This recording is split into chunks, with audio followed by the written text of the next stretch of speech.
130, 127, 126।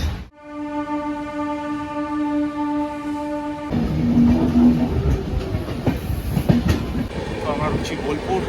কিছুক্ষণ আগে আমরা অজয়নথ ক্রস করলাম, যেটা পূর্ব বর্ধমান এবং বীরভূমকে ভাগ করছে যে অজয়নথ।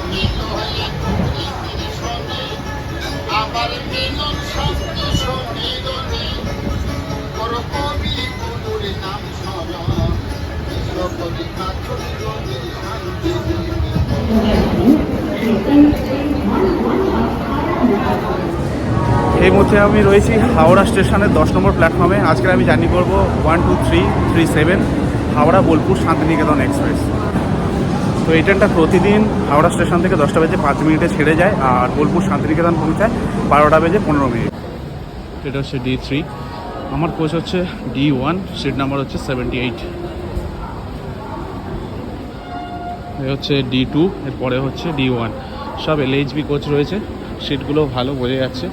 তো ভিতরে যাই, আপনাদের দেখাচ্ছি। এই হচ্ছে D1।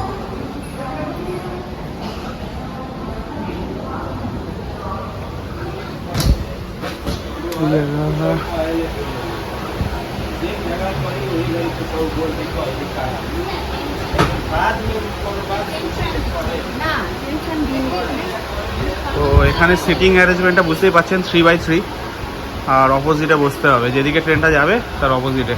তো 78, এই হচ্ছে 78 উইন্ডো। এবার কেমন উইন্ডো পড়েছে বুঝে নিন। এই হচ্ছে আমার উইন্ডো সিট।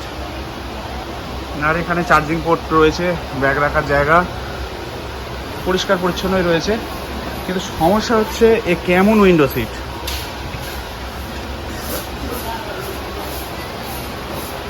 তো দেখতে পাচ্ছেন আমি D1-এ রয়েছি, আর এই হচ্ছে আমার উইন্ডো সিট। এটা পুরো মিডিলে পড়েছে। যাই হোক, ওয়াশরুমটা কেমন একটু আপনাদের দেখিয়ে দিই, আমি নিজেও দেখে নিই। 2 ঘন্টা 10 মিনিটের জার্নি, বাট তাও ওয়াশরুমটা খুবই ইম্পর্টেন্ট। আচ্ছা, এই এরিয়াটা বেশ পরিষ্কার পরিচ্ছন্ন রয়েছে, বেসিনে জল আসছে। হ্যাঁ, তো এখানে ওয়েস্টার্ন ইন্ডিয়ান বলে কিছু লেখা নেই। আচ্ছা, এটা ওয়েস্টার্ন রয়েছে, পরিষ্কার পরিচ্ছন্ন। আর মিরার ঠিকই আছে, অবভিয়াসলি এটা ইন্ডিয়ান হবে, যেরকম থাকে আর কি, মানে প্রত্যেকটা কম্পার্টমেন্টের সঙ্গে আপনার দুটো দুটো করে। তো এই হচ্ছে আমাদের D1, আর এই হচ্ছে সিটিং অ্যারেঞ্জমেন্ট। এখানে হাওয়াও আসছে, পরিষ্কার পরিচ্ছন্ন। তো এই ট্রেনটা জার্নি পথে টোটাল 2টো স্টপেজ পড়ে। প্রথমে আমাদের বর্ধমান আসবে, তারপর ঘুষকরা। তো এই ট্রেনটা খুবই ভালো ট্রেন। যদি আপনারা বোলপুর শান্তিনিকেতন যেতে চাইছেন, ছাড়ার টাইম 10টা 5, একদম পারফেক্ট টাইম। যেখানেই আপনার বাড়ি হোক না কেন, আপনি সঠিক টাইমে হাওড়ায় পৌঁছে যেতে পারবেন। আর পৌঁছাচ্ছেও আপনার এমন টাইমে যেখানে গিয়ে আপনি 10-15 মিনিটের মধ্যে আপনার হোটেলে চেক ইন করতে পারেন। তো আমার মনে হয় বন্দে ভারতের পরে এই ট্রেনটা হচ্ছে best train. Vande Bharat timing হিসাবে অনেকটা এগিয়ে, কিন্তু ছাড়ার টাইমটা ঠিক না। আর এই টাইমটা যেটা রয়েছে 10টা 5, এটা একদম পারফেক্ট টাইম। তো এই ট্রেনটা নিয়ে একটা আমার গল্প আছে। এই ট্রেনটা আমি ফার্স্ট চড়ি 2008 সালে, তখন ভাড়া ছিল 54 টাকা। এখন বর্তমানে আপনার ভাড়া পড়ছে নর্মাল জেনারেল বা আপনার 2S যাচ্ছেন 95 রুপিস, আর যদি আপনারা সিসিতে যাচ্ছেন তাহলে 315 টাকা। এটা আপনারা প্ল্যাটফর্মে এসেও এই টিকিট পেয়ে যাবেন। এই নয় যে আপনাকে রিজার্ভেশন করতেই হবে। সামনে আপনার 7টা জেনারেল রয়েছে, পেছনে 2টো জেনারেল রয়েছে, তো অসুবিধা হবে না। এখানেই দেখতে পাচ্ছেন 2S রয়েছে, তারপরেই এখানে শুরু হচ্ছে সিসি। তো আমি ফেরার সময় সিসিতেই ফিরবো, আর যাওয়ার সময় যাচ্ছি হচ্ছে 2S-এ। তো এবার সিটে বসে দেখি, ঠিকঠাকই আছে। এখানে হ্যান্ড রেস্টটাও রয়েছে, আর আমি সামনেটা একটু দেখিয়ে দিচ্ছি আপনাদের। মানে বসে ঠিকঠাক 2 ঘন্টা 10 মিনিটের জন্য চলে যাবে। আচ্ছা, এখানে লেগ স্পেসটা রয়েছে ভালো। এখানে লেগ স্ট্যান্ড জিনিসটা নেই, ভেঙে দিয়েছে বা কোনোভাবে নষ্ট হয়ে গেছে। এখানে বটল হোল্ডার রয়েছে, আর খাওয়া দাওয়া করার জন্য এই ট্রেটা থাকে জানেন। তো মোটামুটি ঠিকঠাকই আছে, 2 ঘন্টা 10 মিনিটের জার্নি ভালোভাবে কেটে যাবে। তবে ঠিক আছে, আমি এতদিন জার্নি করছি। দুঃখের বিষয় হচ্ছে এমন একটা জায়গায় সিট পড়েছে, প্রথমত পিছন দিকে যাব, দ্বিতীয়ত জানলা নেই, এদিকে উইন্ডো সিট। তো আমার মনে হয় এই 2 ঘন্টা 10 মিনিটের যে জার্নিটা হতে চলেছে, এটা পুরোপুরি গেটেই আমাকে বানাতে হবে, কারণ এখান থেকে কোনো ভিউ পাবো না, কিচ্ছু পাবো না। আর ফ্যান এখানে বন্ধ রয়েছে, চালিয়ে দিলাম। তো যাই হোক, মোটামুটি আমাকে মনে হয় পুরো জার্নিটা গেটেই দাঁড়াতে হবে। তো ট্রেন ছাড়তে বেশ কিছুটা সময় লাগবে। আমি এখন বাইরেই এলাম, কারণ এমন জায়গায় আমার সিট পড়েছে, সেখানে বসে মানে ভালোই লাগছে না। তো যাই হোক ডিপার্চারটা আমরা দেখাই, এখন বাজে 9:22। আর আমার সামনে এদিকেই রয়েছে সিসিতে আমি ফিরবো, সেই জার্নিটা আমি তুলে ধরবো। এখন আমি 2S-এ যাচ্ছি, 2S-টাই দেখাচ্ছি, ফেরার সময় সিসিটা আপনারা দেখাবো। তো যাই হোক, মোটামুটি জার্নিটা শুরু হোক।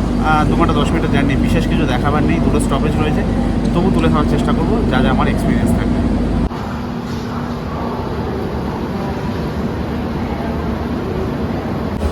তো এখন ব্যাপারটা যেটা হলো, এক ভদ্রলোক এলেন, তাদের দুজনের সিট আমার পাশে 77, 76 পড়েছিল, আমার 78। তো তার অন্য একটা সিট ছিল, চেঞ্জ করে নিলাম, আমার পাশেই ছিল। তো আমি তো বেশিরভাগ টাইম এরকম জায়গায় দাঁড়িয়ে ভিডিও বানাবো, তো সিট দিয়ে কি যায় আসার, প্রথম থেকে পছন্দ ছিল না সিটটা। যাই হোক, এখনও 15 মিনিট মতো টাইম আছে ট্রেন ছাড়তে।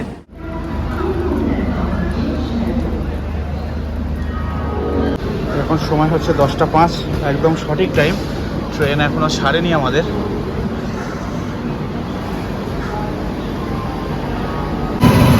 রাজধানী ঢুকছে।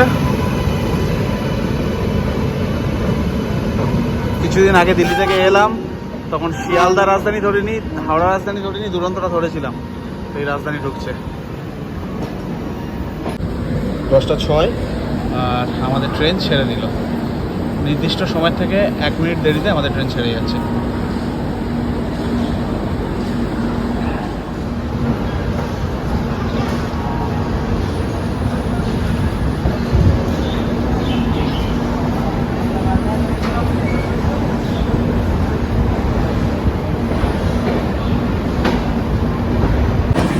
তো আমাদের 145 কিলোমিটারের জার্নি শুরু হলো। শর্ট ট্রিপ, বেশি লং জার্নি না, 2 ঘন্টা 10 মিনিটের। মাঝখানে আমাদের দুটো হল্ট থাকছে, বর্ধমান এবং ঘুষকরা। বর্ধমান টাইম হচ্ছে 11টা বেজে 12 মিনিট, 2 মিনিটের হল্ট রয়েছে সেখানে। তারপর 11:50 ঘুষকরা, সেখানে 1 মিনিটের হল্ট। তো শর্ট ট্রিপ, ট্রেন জার্নি যাই হোক না কেন, শর্ট বা লং, ভালোই লাগে। তো চলুন জার্নিটা শেয়ার করতে থাকি।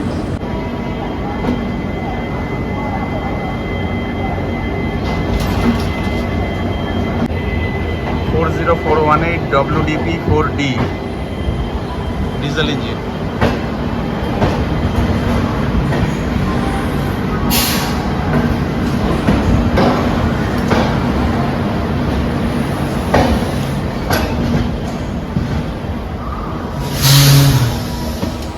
ট্রেন ছেড়ে দিয়েছে, যেমন বললাম, এখানে প্রচুর ফাঁকা রয়েছে সিট, আর সামনেও ফাঁকা রয়েছে।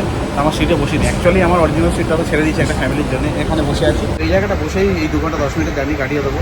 আর সামনেই রয়েছে আমার গেট, সামনে গিয়ে ভিডিও বানাতে সুবিধা হবে। এটা কিন্তু দারুণ করছে, বিভৎস। হ্যাঙ্গিং একটা ব্রিজ হবে কেবেলের মাধ্যমে, অনেক দিন থেকে দেখছি এখানে কাজ হচ্ছে, দুর্দান্ত লাগছে এটা। মানে হলে না, এটা কমপ্লিট হলে দুর্দান্ত লাগবে।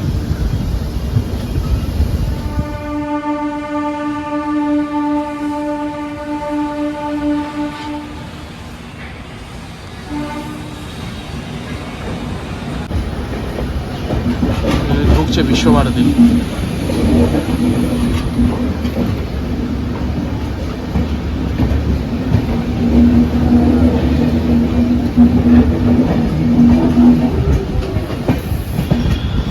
তো এখান থেকেই আমাদের ভাগ হয়ে যাচ্ছে খড়গপুর ডিভিশন আর বর্ধমান ডিভিশন।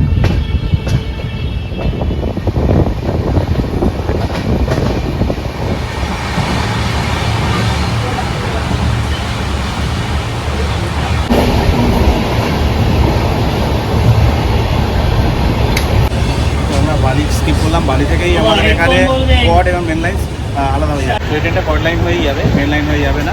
তো বালি থেকে দুটো ডিভাইডেশন হয়ে যাবে। তো ট্রেন কিন্তু এখন সমমহিমায় দৌড়াচ্ছে। স্পিডটা কত সেটা আমরা দেখাবো। আমরা জাস্ট ডান করে স্কিপ করলাম, তো স্পিডটা চলুন একবার দেখে দিই কত স্পিড রয়েছে এখন। 130, 127, 126। তো মোটামুটি এই স্পিডটা মেনটেন করছে। দারুণ দৌড়াচ্ছে, দারুণ। তো দুটো স্টপেজ মানে ভাববে না যে কোনো এরকম চা বা কোনো খাবার দাবার পাবেন না, সবই পাবেন। তো মোটামুটি এর আগে ঝালমুড়ি এলো, তারপরে এখন দেখছি চা কফি যাচ্ছে, ওদিকে মোটামুটি সামগ্রী জিনিস যাচ্ছে। মোটামুটি জল গেল, তারপরে চা কফি গেল, তার আগে ঝালমুড়ি গেল। তো মোটামুটি খাবার দাবারের কোনো প্রবলেম নেই। ব্রেকফাস্ট না করে আসলেও করে আসাটা উচিত, বাট যদি না করে আসতে পারছেন তো ট্রেনে কিছু পেয়ে যাবেন, যেটা আপনার এই ট্রাভেল টাইমে কাজে লাগবে।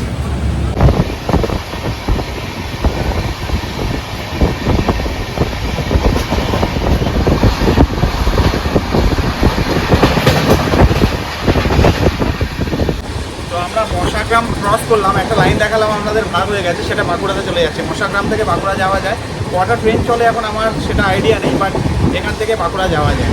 তো বর্ধমানের ভিতরে আগে আমরা রয়েছি, মশাগ্রাম বললাম, তো বর্ধমান আসুক, রাইট টাইমই দেখাচ্ছে এখন।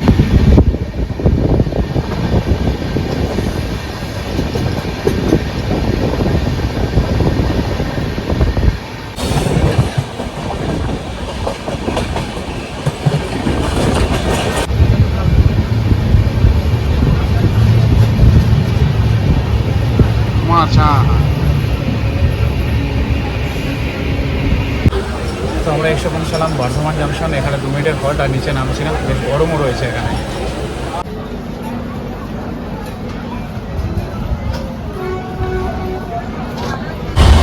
যাই হোক, আমরা বর্ধমান ছেড়ে বেরিয়ে গেছি, বেশ কিছুক্ষণ হয়েছে। ট্রেন তো তুফানের মতো যাচ্ছে, ওখানে 2 মিনিটের হল্ট ছিল। আর বর্তমানে সময় থেকে, নির্দিষ্ট সময় থেকে 2 মিনিট লেট ছিল, সেটা বলতে ভুলে গিয়েছিলাম। প্রচুর লোক ওঠানামা করলো, তার জন্য আমি বাইরে নামিনি, আর গরম ভালোই রয়েছে এখানে।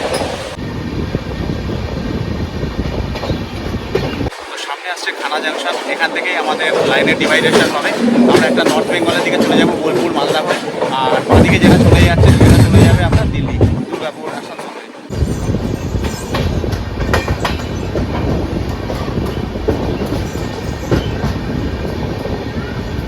তো আমাদের নেক্সট স্টপেজ হচ্ছে গুসকরা, তারপরে বোলপুর। ওখানে টাইম ছিল, অর্থাৎ গুসকরা টাইম ছিল 11টা 50।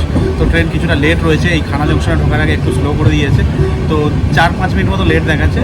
তো আশা করি সঠিক টাইমে পৌঁছাবে। 4-5 মিনিট লেটটা এই ট্রেনের জন্য যেভাবে চলছে, কোনো লেট বলে মনে হয় না। এই লাইনটা সোজা নিচে দিয়ে গিয়ে চলে যাচ্ছে আপনার দুর্গাপুর হয়ে, আসানসোল হয়ে, ওদিকে ধানবাদ হয়ে দিল্লি।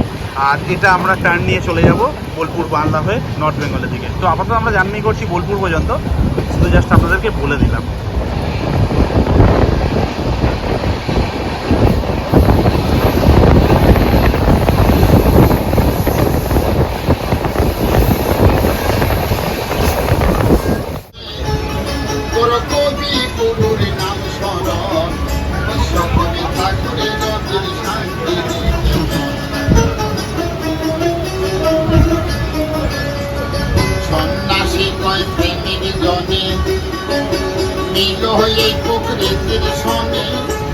আবার মিলন শান্তি সমীরণে, তোর কবি গুরুর নাম স্মরণ, বিশ্বকবি ঠাকুরের রবির শান্তি নিকেতন।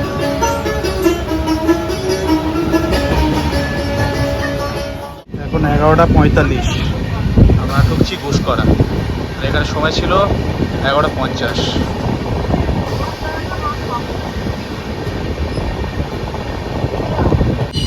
তো আমরা এসে পৌঁছালাম গুসকরা, এখানে 1 মিনিটের হল্ট রয়েছে। সময় ছিল 11টা 50, এখন 45 হয়েছে, অর্থাৎ 5 মিনিট আগে এসে পৌঁছালাম। দেখা যাক এতক্ষণ দাঁড়ায় কিনা।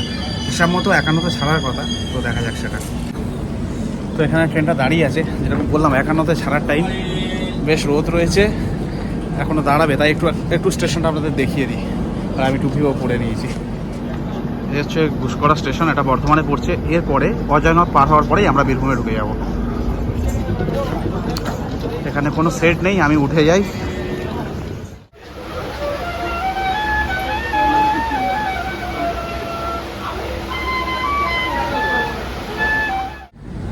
তো 11টা 52-তে আমাদের ট্রেন ছেড়ে দিল গুসকরা, 1 মিনিট দেরিতে এসছে, 5 মিনিট আগে। তো পরের স্টপেজ বোলপুর, আমাদের অন্তিম স্টপেজ।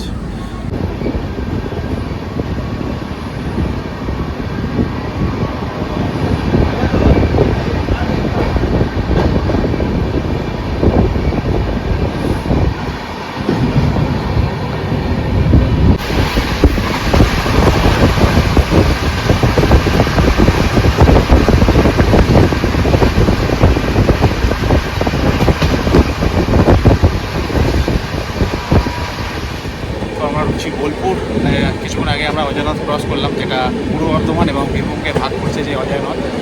তো কিছুক্ষণের মধ্যে আমরা ঢুকে যাচ্ছি।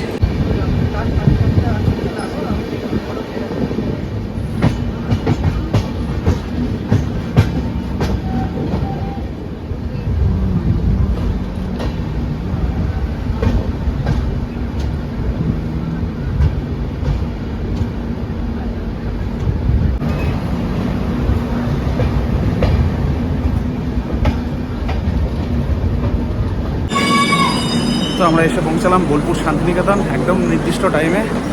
তো এই ট্রেনে আমি ব্যাক করবো, একটু খাওয়া দাওয়া করবো। আমার বড় বড় ট্রিপের মধ্যে এরকম ছোটো ছোটো যে টাইমগুলো থাকবে আমি চেষ্টা করবো এরকম ট্রেন লক করার বা ছোটোখাটো ট্রিপ করার। 3 নম্বরে দিয়েছে, তাই আমাকে এসকালেটর নিতে হবে 1 নম্বরের পিছনে যাওয়ার জন্য। তো স্টেশনের বাইরে প্রচুর টোটো হয়ে গেছে। আপনার যেখানে গন্তব্য সেখানে এখান থেকে চলে যেতে পারবেন ইজিলি। তো যে কোনো প্রান্তেই আপনার হোটেল হোক না কেন।